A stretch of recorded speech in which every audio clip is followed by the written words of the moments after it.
What's up mga kapitbahay? Tuloy kayo sa ating munting channel. Nakarating na ang Gilas Pilipinas sa Hangzhou at ngayoy pihil hininga habang hinihintay ang desisyon ng Asiad organizers para sa 5 players.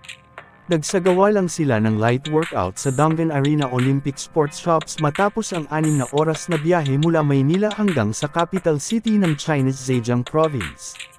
Dumating ang koponan na may 12-man roster kasama ang 5 bagong dagdag sa listahan na sina Kevin Alas, Chris Ross, CJ Perez, Marcio Lassiter at Arvin Tolentino na umaasang makakakuha ng favorabling desisyon mula sa Hangzhou Asian Games Organizing Committee.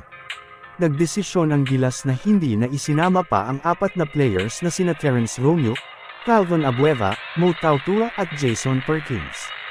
Kaya kailangang manatili ang Gilas sa kung ano ang meron sila, kung ito man ay 12-man lineup o mabawasan pa. Maliban kina Alas, Ross, Perez, Lassiter at Tolentino, bubuo sa Gilas sina Junmar Fajardo, Justin Brownlee, Japeth Aguilar, Ange Coum, Chris Newsom, Calvin of Ana at Scotty Thompson.